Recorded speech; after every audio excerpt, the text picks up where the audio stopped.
Ser o maior cangaceiro da história esteve Lampião, Virgulino Ferreira da Silva.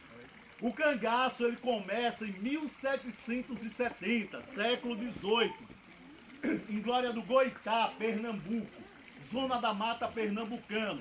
Mas o solo fértil para o cangaço foi o sertão, os sertões. Pode ser que alguém saiba a origem do nome sertão. Sertão vem de deserto. Quando os entradistas, os bandeirantes vinham para o interior ou a Interlândia, eles diziam, estamos indo para os desertões. Então, sertões seria uma abreviação de desertões. Então, nos sertões nordestinos, foi que o cangaço realmente aflorou, foi um solo fértil para o cangaço.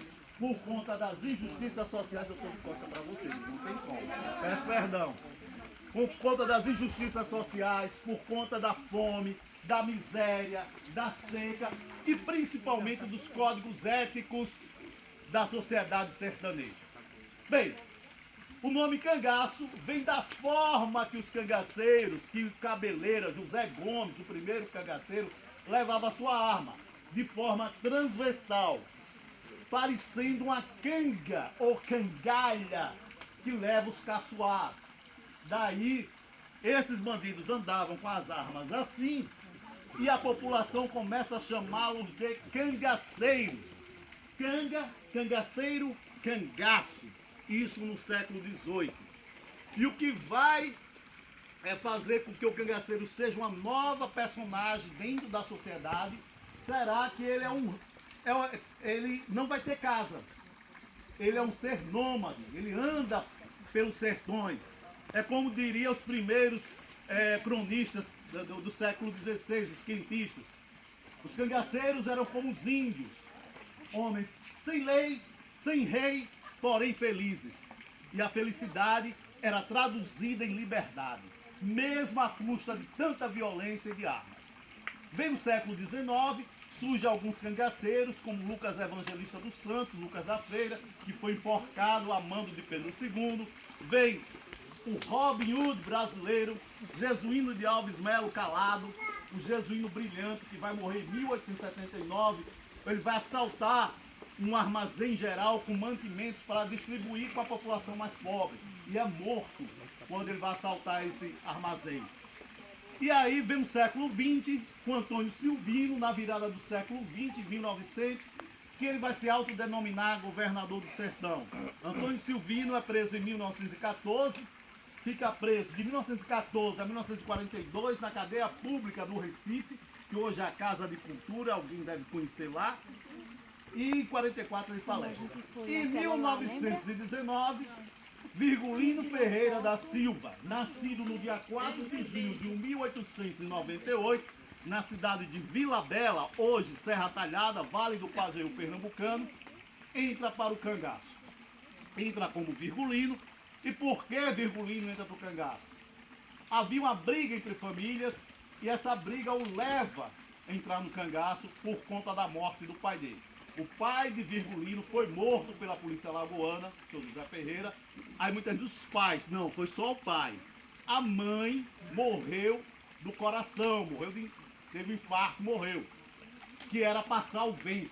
28 dias depois, antes de um mês, a polícia matou a polícia alagoana, o tenente José Lucena de Albuquerque Maranhão e o comissário de polícia Amarílio Vila Batista matam o pai de Lampião a mando do seu inimigo lá de Serra Talhada, José Saturnino de Barros. Virgulino entra no cangaço pro bando dos Pocinos, depois entra do bando do seu Pereira, e o apelido Lampião, que vai ficar conhecido mundialmente. Hoje Lampião é o latino-americano mais biografado do mundo. O primeiro é ele, o segundo, se tiver algum argentino aí me perdoe, que a gente ganha da Argentina mais uma vez, é Ernesto Che Guevara. É o segundo, e o primeiro é Lampião. Então, Lampião vai para o bando do seu Pereira e o apelido Lampião vem numa noite escura. Um amigo dele, Cobra Verde, deixa aquele cigarro, um peixe de bala e diz, Virgulino, atira para ver se eu encontro tal objeto. E ele começa a atirar e a gritar, acende Lampião, fazendo uma referência ao Lampião de Gás. Daí todos começam a chamá-lo de Lampião de Vila Bela. Em 1921, o senhor Pereira abandona o cangaço, vai ser fazendeiro no Goiás e passa a chefia do bando para Lampião. Um bando enorme, 6 pessoas. Mas com a inteligência de Virgulino, em menos de 6 meses ele já tem 30 e poucas pessoas. O primeiro ataque de Lampião vai ser a baronesa da cidade de Água Branca, Alagoas, Dona Joana Santos de Vieira Siqueira Torres. E é o primeiro sequestro relâmpago que se tem notícia no Nordeste. Ele invade a casa da baronesa, na verdade o intuito dele, o objetivo era matar o Amarilho, que matou o pai dele. Mas o Amarilho, cargas d'água, soube e capou o gato lá de Água Branca. Lampião, para não perder a viagem, disse: eu vou roubar a baronesa. A bichinha já não estava bem das faculdades mentais, ele roubou a baronesa. Na hora de sair, a casa dela estava toda cercada. A baronesa simplesmente era mãe de um deputado estadual, mãe de um juiz de direito, de 2 padres e do governador de Alagoas. Será que a mulher tem dinheiro e poder?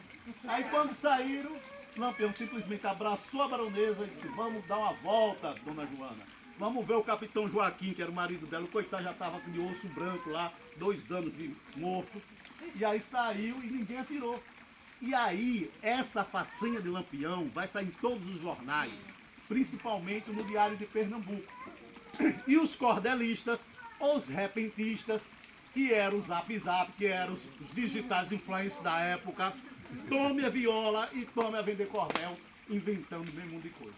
Então a fama de Lampião, alguém me perguntou no catamarã, já estou respondendo, a fama de Lampião começou aí. Os cordelistas, os repentistas e os jornais ávidos, doidos por notícias. Em 1924, Lampião fica totalmente cego do olho direito.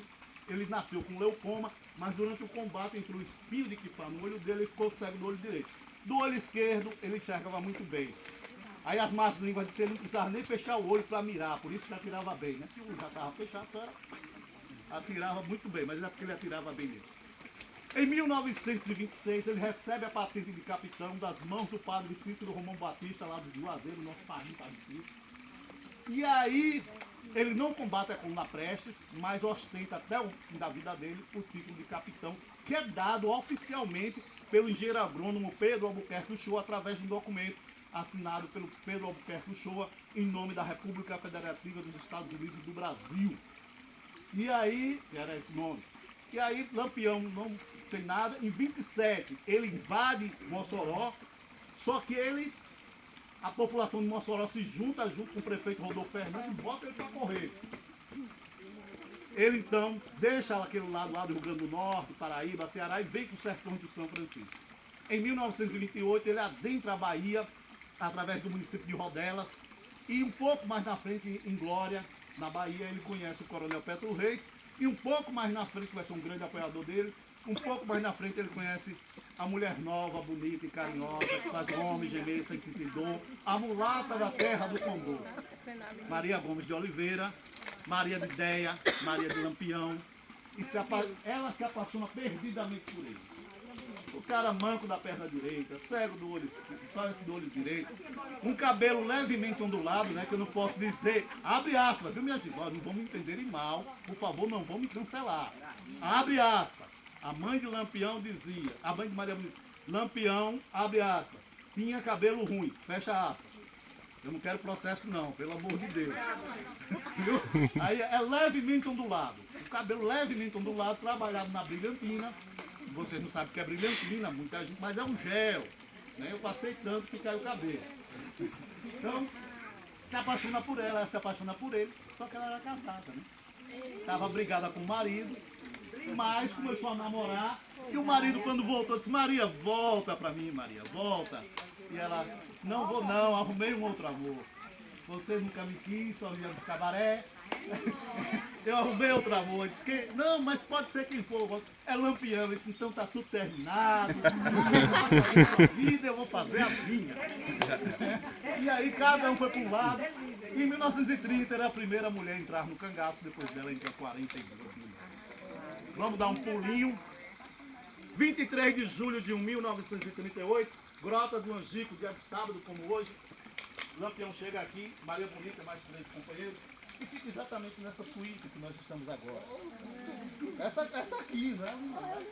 Aqui. Esse é o lugar exato. A gente está pisando onde o Lampião Maria Bonita foi o sagrado.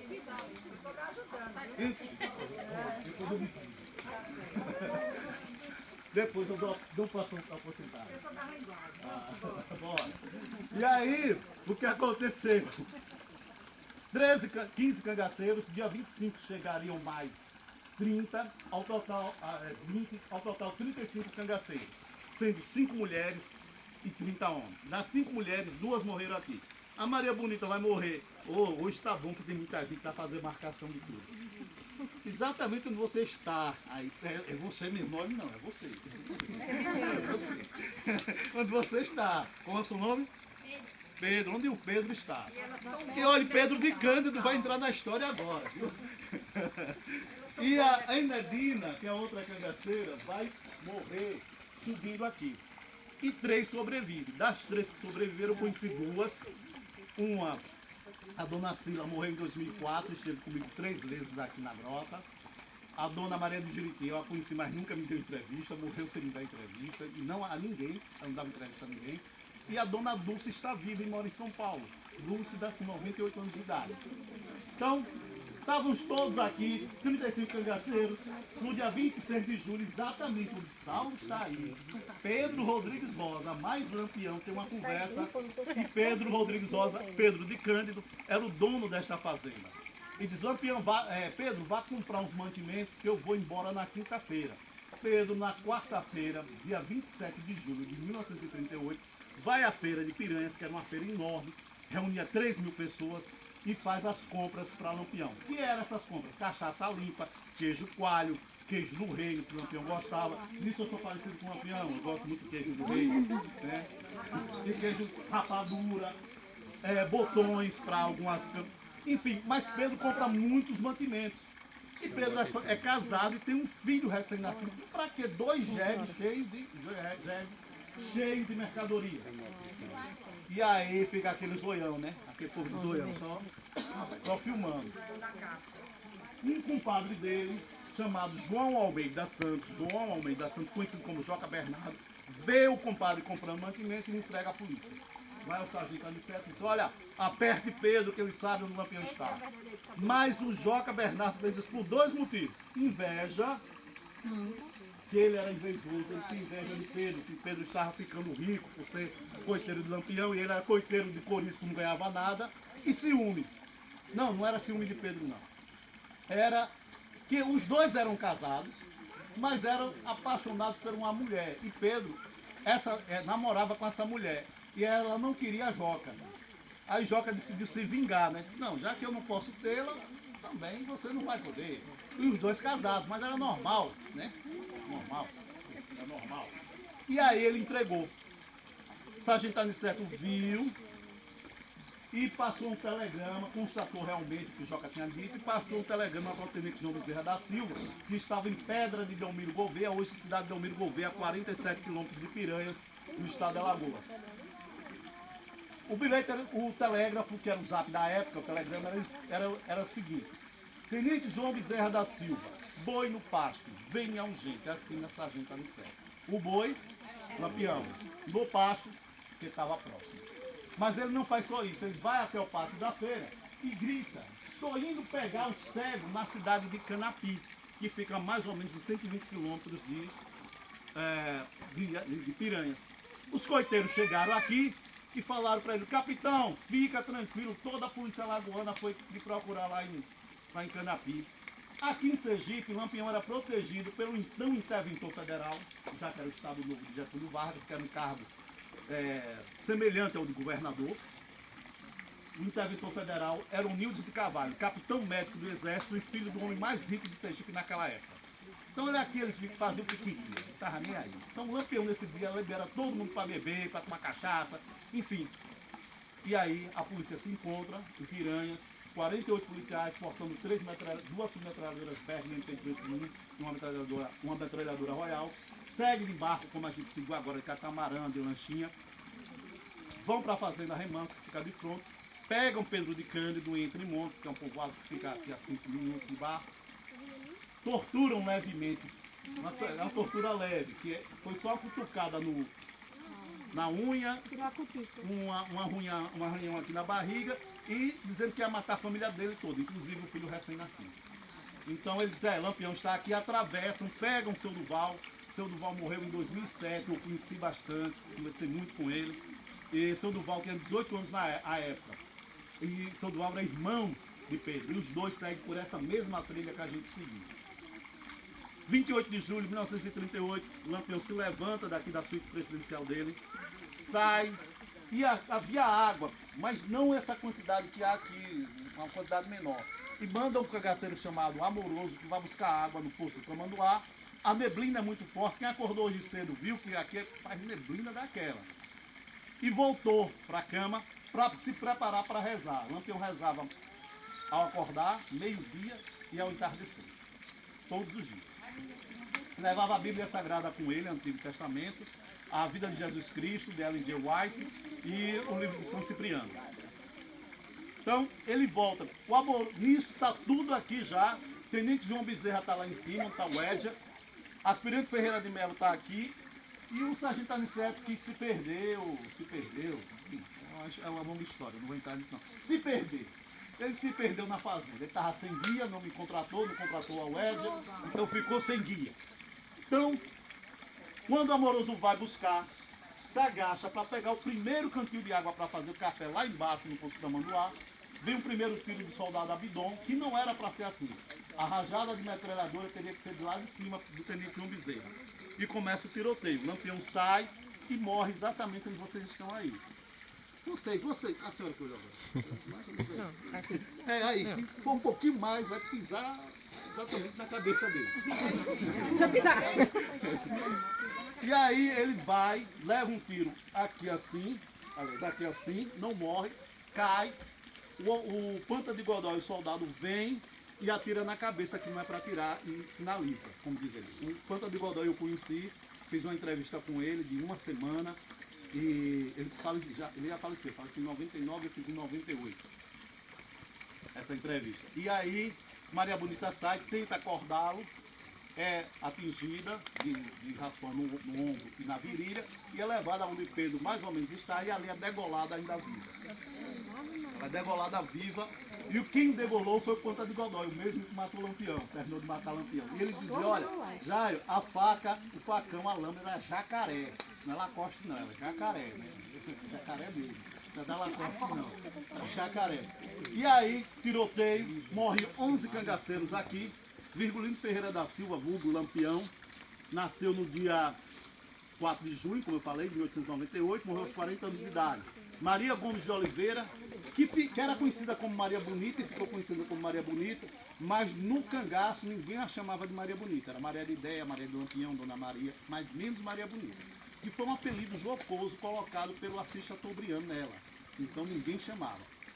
Nedina, Luiz Pedro, Cochete, Quinta-feira, Leque, Mergulhão, Marcela, que era um homem, e Alecrim. Apenas um soldado morreu, que foi o soldado Adriano Pedro de Souza, tinha 23 anos de idade, foi o único a morrer. As cabeças foram degoladas aqui, levadas para Piranhas, expostas no Palácio Dom Pedro, depois seguiram para Maceió, Aracaju, Sergipe, Salvador, onde ficaram expostas de 1938 a 1969, onde foram enterradas no cemitério Quinta dos Lavras, no bairro de Brotas, em Salvador. Desenterradas em 2002 e dadas à família, para as famílias fazerem bem o que quisessem. Dá um destino cristão, né? E o cangaço termina exatamente no dia 26 de maio de 1940, dia 25 de maio, Corisco é baleado, em Barra do Mendes, na Bahia, e dia 26 ele morre. E aí acaba o cangaço e não tem mais cangaço no Brasil. O cangaço foi de 1770 a 1940. Para finalizar, algumas curiosidades sobre Lampião. Lampião sabia ler, sabia escrever, compôs 11 músicas, ele sabia tocar sanfona de 8 baixos, aquela sanfonia chamada Pé de Bode. E ele compôs várias músicas, entre elas Acorda Maria Bonita, É Lampe, Mulher Rendeira, que ficou conhecida internacionalmente.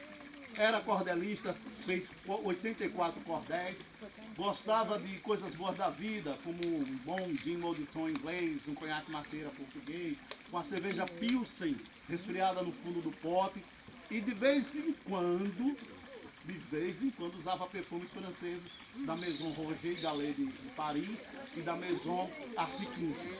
Da Roger Gallet ele usava o Fleurs d'Amour e da Artiquinces ele usava o Royal Brigard. E também usava um anel em cada dedo. Quando o Lampião morreu aqui, ele estava com 5 quilos de ouro, 20 libras esterlinas de ouro e 1000 contos de réis. Fora os dentes de ouro, anéis, joias, 1000 contos, hoje seria em torno de 1.400.000, 1.500.000. Ele tinha na bolsa dele.